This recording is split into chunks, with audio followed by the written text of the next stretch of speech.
throughout Kerr County. We're using assets from local, state, and national first responders. Hundreds of trained first responders are working every aspect of this emergency. As of 8:30 this morning, we recovered 75 deceased bodies here in Kerr County, including 48 adults and 27 children. Of this 48 adults and 27 children, 15 adults and 9 children are pending identification. At present, there are 10 campers from Camp Mystic unaccounted for and 1 counselor. We continue to offer our condolences to those affected. Reuniting the families remain our top priority here on this operation. Please note that Highway 39 of an Old Ingram Loop remains closed to the public. Other than those who live in that area would not be allowed out there. I will now turn it over to Senator Cruz. City Manager Dalton Rice. Good morning, Dalton Rice, the City Manager for the City of Kerrville.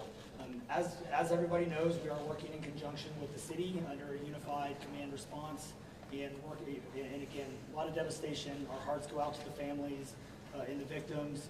We want to continue to work together as a community. We love the media support on this to be able to communicate that message, communicate family, communicate togetherness, and we really appreciate all the support in helping us be able to do that.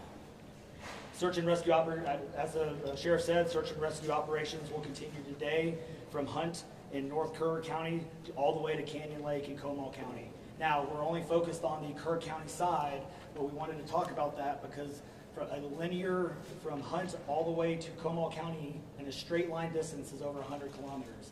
This is a massive field that is happening, and again, this is unprecedented flood events. So we are still currently in the primary search phase, which is the rapid one. They are running it, we have different segments that are gridded out. Each one of those segments are taking anywhere between an hour to 3 hours, up to 2 kilometers for each segment. So what that means is they're running into a lot of technical challenges with terrain, with water, even potentially, with weather, in the rising fields. We've talked about this before. Volunteers stay out of the way because if we start getting weather reports and all the other complications that are out there, we then have to pull off of those search and rescue missions to be able to communicate to those volunteers to get off, to make sure that they don't become victims themselves. Those operations involve 19 different local and state agencies. In addition to conducting primary and secondary searches, they will be conducting welfare checks on areas in North Kerr County impacted by power outages. And when we say search and rescue operations, that is boat, walking, on the ground, dogs, drones. Again, keep personal drones out of the air. Helicopters. We do have other assets that are continuing to search as well. As of present, KPUB, which is the Kerrville Public Utility Board, is reporting continued power outages between Hunt and Ingram along the South Fork of the Guadalupe River in Hunt. In the South Fork area, there are approximately 40 down power lines and significant infrastructure damage. KPUB has brought in additional utility personnel to help with restoration, but it's not possible at this time when the power is going to be restored. There are some substations along with those power lines that we are still trying to get access to just from debris buildup or them being completely wiped out. So we do not have an estimated time on when those are going to be fixed. We continue to have substantial number of requests for volunteers, as I said before, and donation opportunities. We are asking those who want to volunteer to contact the Salvation Army in Kerrville by phone at 830-465-4797 or in person at 855 Hayes Street in Kerrville. Monetary donations can be made on the Community Foundation of the Texas Hill Country's website at www.communityfoundation.net. They have a Kerr County Relief Fund set up on that site. And I will now turn it over to the Mayor, Joe Herring. Thank you for being here. I need to tell my community and those families who are waiting, this will be a rough week. Primary search continues, and we remain hopeful every foot, every mile, every bend of the river. Our work continues. You need to know that we have been blessed with help from the community, from the state, and the nation. We have trained experts who are helping in this effort. If you want to volunteer, it is important that you contact Kerrville Salvation Army and register. Dalton gave that number, but I'm going to give it again. 830-465-4797. We need focused and coordinated volunteers, not random people just showing up and doing what they do. We need to work together. As Dalton said, donations have been flowing in from around the world to the Community Foundation. Again, that website is communityfoundation.net. Please follow the City of Kerrville's Facebook page for updates. They're accurate. We take a lot of time to make sure we send out information that will be helpful, not only to residents, but to those who are visiting. I've said this 100 times, and I will say it again. We need your prayers. We need your prayers. Thank you. And now, Senator Ted Cruz.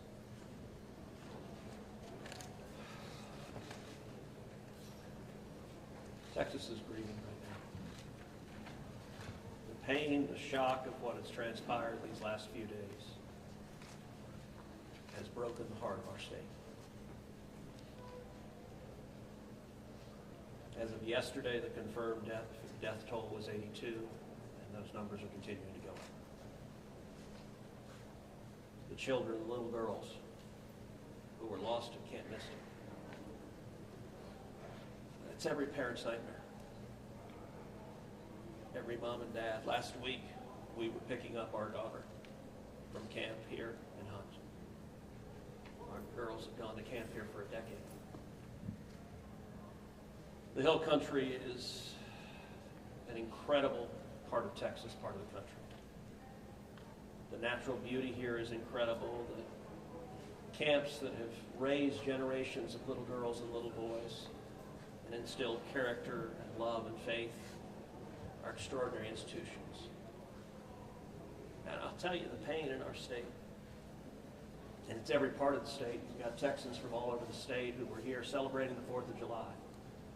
A week ago, this was a time of great celebration. You're dropping your little girl off at camp, your little boy off at camp. You're celebrating Independence Day. You know that your child is going to be swimming, canoes, and horseback riding, and doing archery, and making lifetime friends. And then suddenly it turns to tragedy. For the last several days, I've spoken to multiple parents, scared out of their mind. Do you know anything? Where is my daughter? There's still 10 girls and 1 counselor from Camp Mystic that are unaccounted for. And the pain and agony of not knowing your child's whereabouts, it's the worst thing imagined. But I want to say, in the face of all of this, it is simultaneously inspiring. Every time there's a tragedy, every time there's a natural disaster in Texas, Texans come together. Texas is a big state. We've got 31 million people, and we have hurricanes, we have tornadoes, we have wildfires. Tragedies hit this state, natural disasters hit this state, and without fail, 100 out of 100 times when that happens, we see Texans coming together, helping each other, engaging in acts of heroism. There have been over 850 high water rescues since this flooding began. 850. You look at extraordinary stories of Eagle Scouts pulling campers out of harm's way. I was just hearing a story of one counselor whose head was right at the water holding up 2 mattresses with campers on those mattresses. That kind of courage, that kind of selflessness. And then there are the first responders. The local first responders, I want to thank every one of the first responders at the local level, at the city level, at the county level, at the state level, at the federal level. In the first few hours of this flood, I was on the phone with Governor Abbott. was on the phone with Lieutenant Governor Dan Patrick. I was on the phone with Nim Kidd, the head of the Texas Department of Emergency Management. And then I called President Trump. I called President Trump. He was having dinner at the time. It was still early in what was transpiring. And I wanted him to know, I said, Mr. President, everything we're hearing right now, this appears to be bad, really bad. There may be a very significant loss of life unfolding right now in Texas. And I will tell you, the President said, Ted, anything Texas needs, the answer is yes. Whatever assets you need, whatever resources you need, yes, let us know, and we will provide everything. Within hours, we had helicopters, over a dozen helicopters in the air.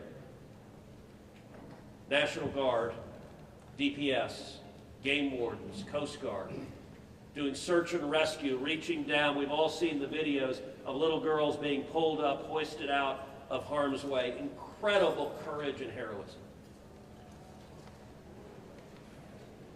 Search and rescue is the first stage,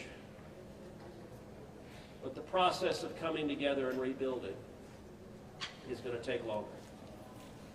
And I will say to all the grieving families, to all of those who've gotten the worst news imaginable, that your little girl, she's gone. I will say for many of us, those are friends and neighbors who've lost children. Got multiple kids who go to school with my girls.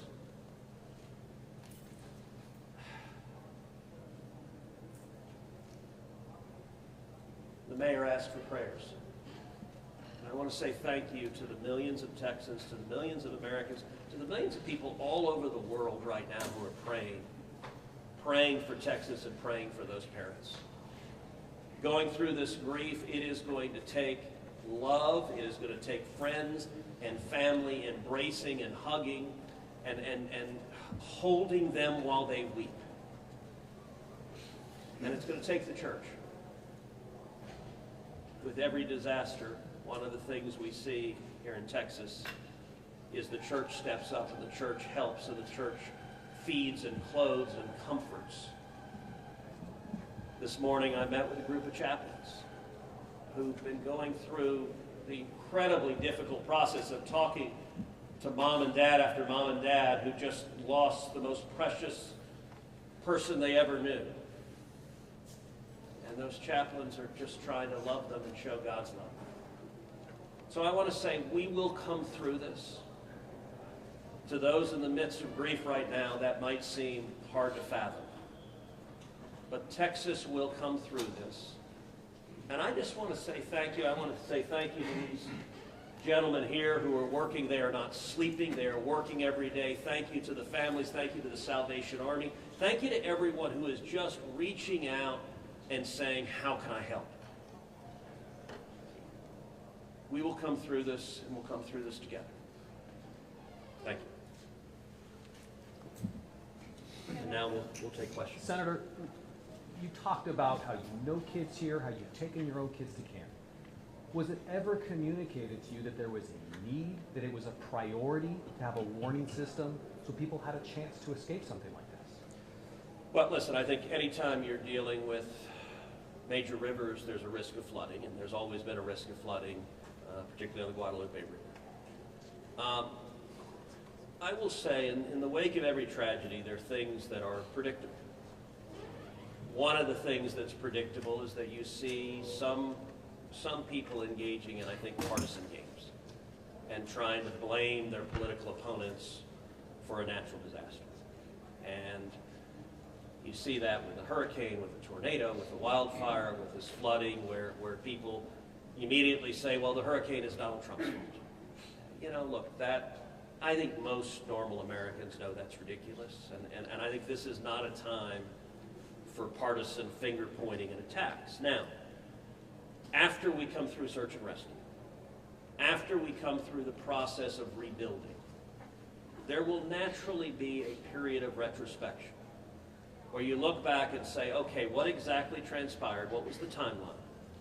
And what could have been done differently to prevent this loss of life? And that's a natural process. I think it should not happen in a bitter and partisan sense, but it should happen in a reasonable sense of saying, what lessons can we learn? And I will give an example.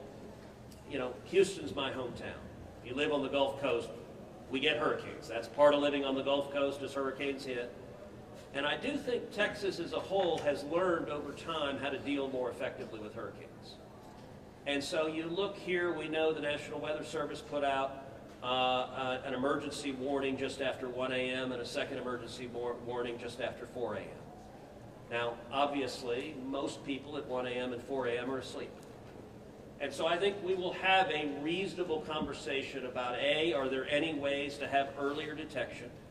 And some of that, the limits of a flash flood, they're very difficult because they can arise so quickly.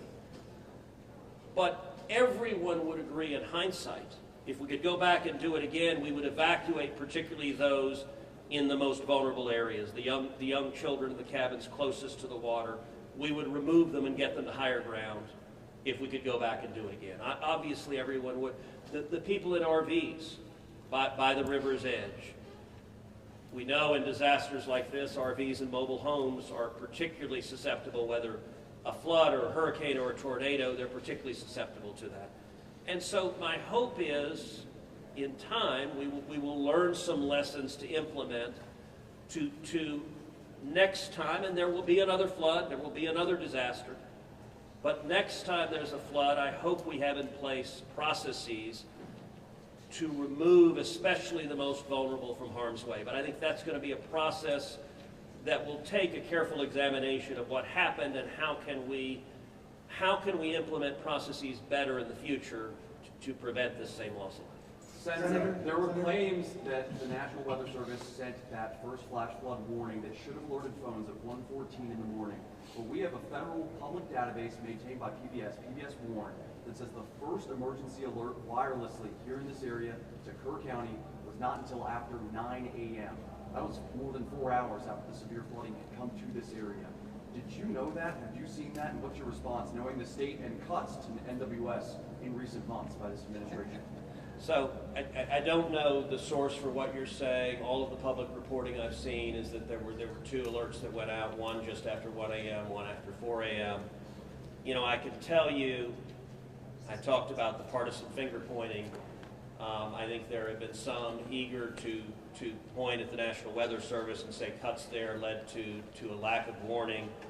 I think that's contradicted by the facts. And if you look at the facts in particular, number one, that these warnings went out hours before the flood became a true emergency level. But number two, the National Weather Service here, New Braunfels is where they were headquartered. They had additional manpower. In fact, they had 3 additional people working that night, anticipating that it was going to be a very dangerous weather situation. I also think it's worth noting that the National Weather Service Union, which has been very critical of the DOJ cuts, has publicly said that they don't believe that the reduction in staffing had any impact whatsoever on their ability to warn of this event. And so, look, I think it is reasonable over time to engage in a retrospective and say at every level what could have been done better, because all of us would want to prevent this horrific loss of life. But I think just immediately trying to use it for either side to attack their political opponents, I think that's cynical and not the right approach, particularly at a time when we're dealing with a crisis and we're dealing with grief. But does this make you question whether there should be cuts at the National Weather Service and FEMA? I know you've been supportive of FEMA. Look, I am very supportive of FEMA. I'm very supportive of the National Weather Service. They both perform essential roles, and I think it is critical in every federal agency, particularly when you're dealing with public safety, that we make sure that critical roles are maintained. That's a longer and broader discussion, but as I said, everything from the public evidence indicates that was not a contributing factor to what Is occurred. it possible to get Dalton in just to talk about that and what the National Weather Service alerts? Because there were escalating forecasts throughout the day from the National Weather Service. What did the emergency managers of the county and other local officials do with that information? Starting at 1:15 and onward, where you had the dire river forecast at 6:30, were emergency managers doing anything to put these processes in place to warn people on the river? So overall, we were preparing for the July 4th, weekend. So we had National EMR on site. We were, basically stood up kind of an incident command post, if you will, to prepare for that event. So everybody was kind of up, looking at weather. We looked at the weather before.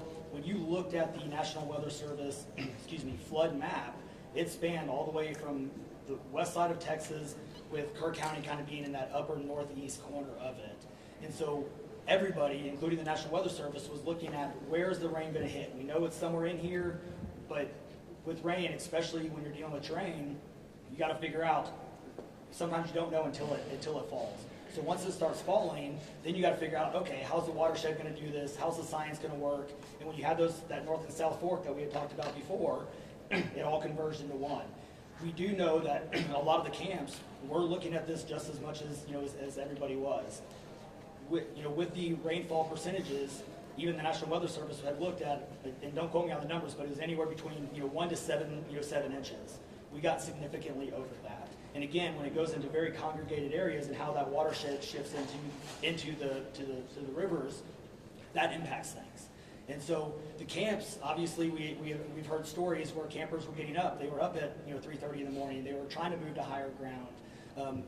That's the head. And the other interesting part of the terrain, when we talk to UGRA folks as well, this is the headwaters of the Guadalupe. This is the beginning. This is where everything forms when it comes into the North and South Fork. And so as those things develop, it develops very rapidly, very quickly, and this rose very quickly in a very short amount of time. And so those campers that were able to do that, it worked. There's been the other question, I'll just give this one out. Evacuation. Well, why don't we evacuate? Well, evacuation is a delicate balance, because if you evacuate too late, you then risk putting buses, or cars or vehicles or campers on roads into low water areas trying to get them out, which then can make it even more challenging, because these flash floods happen very quickly as well. And so we saw that in 1987, but was there We're any gonna call discussion the last evacuate question. earlier when it wasn't too late? Was there any discussion about that among the officials? So repeat your Sorry, question. was there any discussion to evacuate or activate any emergency plans before it was too late, where it would be very dangerous like that? Well, so again, just like disasters in Texas everywhere, it's very tough to make those calls, because what we also don't want to do is cry wolf. We don't want to make sure that we activate it at the right time. It is very difficult, very challenging, especially with this. We're looking at 100 kilometers, right? That's a big straight line distance. That's not even along the river. These areas take a lot of time to get out to. So even when first responders were on the ground at 3:30 in the morning, and we had reports, we had first responders that were getting swept away, actually responding to the first areas of rainfall. That's how quick it happened. First responders who have experience, who are Swiftwater qualified, were driving to as soon as the rain started falling, were driving to these areas, and one of them got swept off the road. So what One last question, everybody, one last question. Between 1 and 4 a.m. from local law enforcement to the camp, saying, I know you can't get buses in an hour, but was there anyone telling the camp between 1 and 4 a.m., you need to get the girls to higher ground, at the very least, even if they have to walk up there in the rain, as many of them actually ended up doing? Was there any communication from local law enforcement or anyone at that camp between 1 and 4 a.m.? That I don't know off the top of my head. What I do know, though, is there's 55,000 people in Kerr County. Kerr County is a massive, massive area. From here to those camps is 45 minutes on a good day. And so, obviously one of the big challenges that we have, even when you have cell service, a lot of those areas don't even have cell service. Radio communications towers, radio towers within the hill country, it becomes very challenging.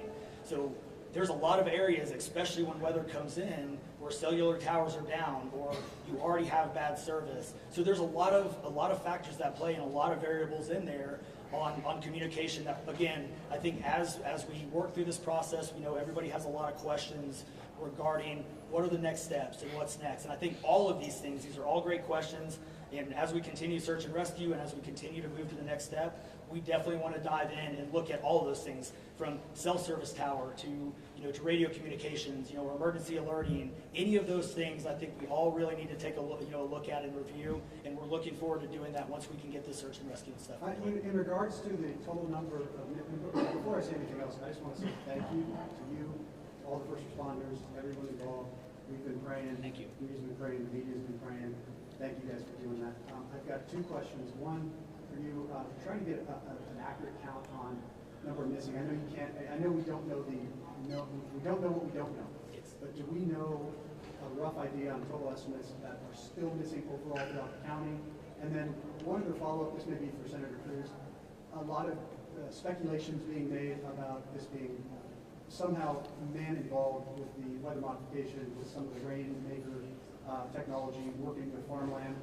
Do you think any of that, is there going to be any investigations into that, or can you communicate anything on that? Let me answer your first question. I'll definitely turn that second one over. So, on the first question, with missing persons, so obviously we have the knowns, the Camp Mystic kids, which is the numbers coming down as the sheriff has stated, and then we have the unknowns. But we don't know what we don't know.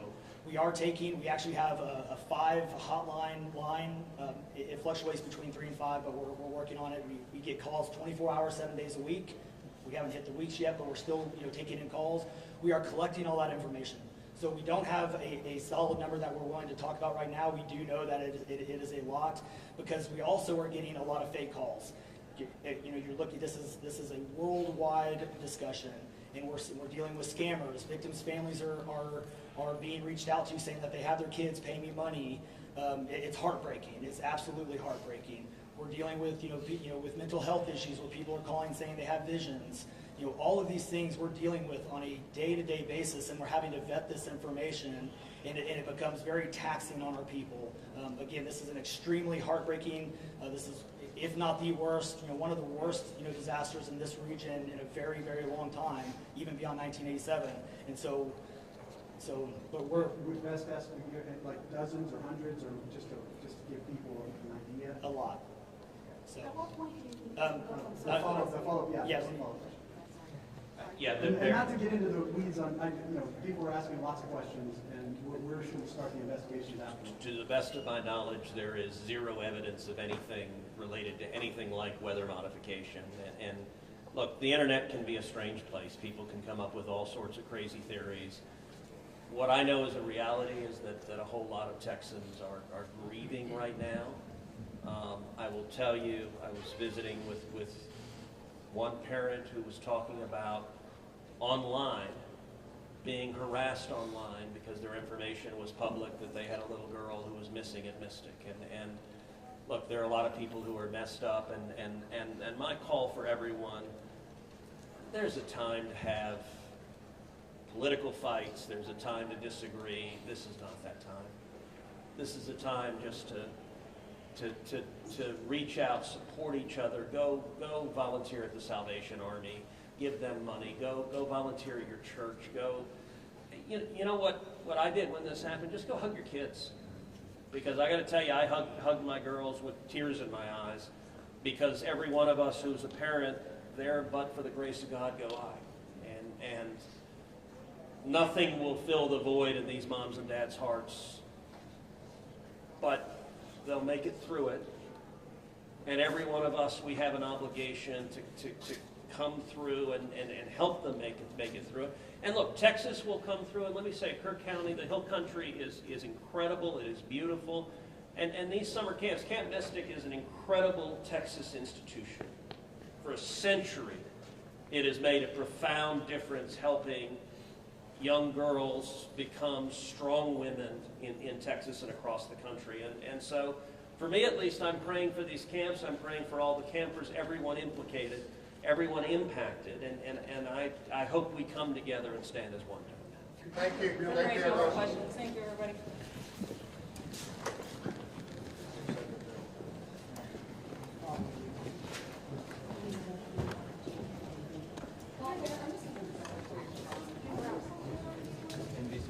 Hey, good morning, folks. If you were not here earlier, I put out some housekeeping notes. I want to repeat that. A couple of important things to note. Temporary flight restriction is still in effect. Flying drones will and they have interfered with search and rescue operations. We're asking everyone to clear with that direction. Hey, excuse me, can we keep it down or shut the door? Can you start from the beginning? Sorry. You bet. TFR is still in effect. You can't have the media flying drones. They have interfered with our air operations and has to stop. It's our intent to set aside an hour each day to make some of our leadership available to y'all for one-on-one interviews. This is above and beyond these daily press conferences. These interviews will be 3 to 5 minutes in length, and they're going to be held between 1 and 2 p.m. Obviously, we won't be able to accommodate all outlets each day. So if you're part of an affiliate, we ask that you coordinate with your colleagues from your network and submit one request, and then share that. You can request interviews by emailing our Joint Information Center at jic@kerrvilletx.gov.